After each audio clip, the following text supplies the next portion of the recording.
কোনো শরম লজ্জা নাই? 6টা মাস এসে বিয়ে হয়েছে, ঘরতেই বাইরস না, সারাক্ষণ ঘরে শুয়ে বসে থাকুস। ওদিকে ক্ষেত খামার জমি জিরা কোনো কিছুর খবর রাখুস না।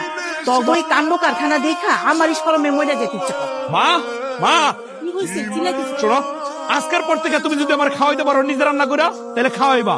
যদি না পারো তাহলে আমার কই দিবা, আমি তো আপনার হোটেলে খাবো। হয়েছে নাকি? বুঝাতাম না কিছু। কি হয়েছে? তোমার কি রান্না বাড়ায় মন নাই?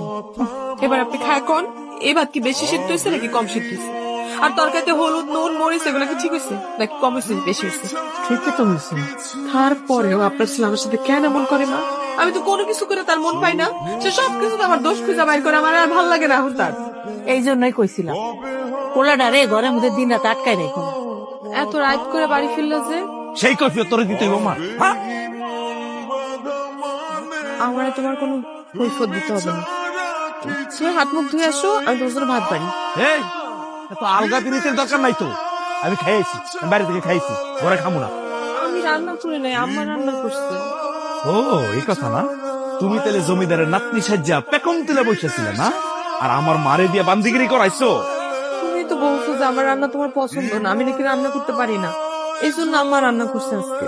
আর তুমি বসে বসে গিয়েছো না কোন জায়গায় আমার মারে তুমি সেবা করবা, হাত পা টিপা দিবা, তা না? জমিদার নিছেন যা বসে কি করতেছে এগুলা? যাও, তুমি আজকে থেকে মার লগে ঘুমাইবা, মারে সেবা করবা, দিন রাত 24 ঘন্টা আমার হাত পা টিপা দিবা। যাও। তুমি এমন করে কথা কইতেছো কেন? মানে আমার কি তোমার সহ্য হয় না? আমি কোন কামটা করি না, তোমার মা সব কামই তো করে দিই, তারপরে তুমি এমন ব্যবহার করতেছো। এই, তুমি এরকম পাতি হাঁসের মতো প্যাক প্যাক প্যাক প্যাক করতেছো কেন আমার সামনে? হ্যাঁ, ওইছি না মার ঘর যাইতে? যাও, তুমি মার লগে ঘুমাইবা, এখন থেকে এই ঘরে থাকবা না। যাও।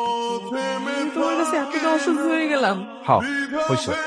তুমি এমন করে বলো কেমনে আমারে? এই 2 দিন আগে তো তোমার মাথায় হাত বুলাই না দিলে তুমি ঘুমাইতে পারতা না। ঘুম দিয়ে উঠে আমারে না দেখলে তোমার দিনটা ভালো যাইতো না।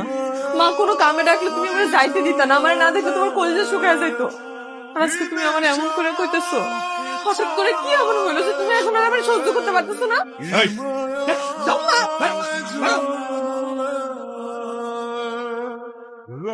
কি হয়েছে বৌমা? তুমি এখানে বসে উঠে কাঁদতেছো কেন? হয় নাই মা, আপনি চলেন ঘরে চলেন, আপনার হাত পা টিপা দিই, আপনি শান্তি মতো ঘুমায় দেন। সত্য করে কত আমার কি হয়েছে? আপনি তো জানেন 3 বার পরে আমার জন্ম হয় আমার বাপমার কোলে। আমি আমার বাপমার বাড়িতে কত আদরের ছিলাম, ছোটবেলা থেকে আমি কত আদরে বড় হয়েছি। কোনোদিন আমার একটু বকাঝকাও করে নাই, আমার গায়ে হাত তোলা তো দূরে থাকেও আমার একটু কঠিন করে কথা কয় নাই মা। জামাল কি তোমার গায়ে হাত তুলছে? আমার ঘাট ধাক্কা দিয়ে ঘর থেকে বাইর করে দিছে, আমার কইলো আজকে থেকে যাতে আমি আপনার সঙ্গে ঘুমাই।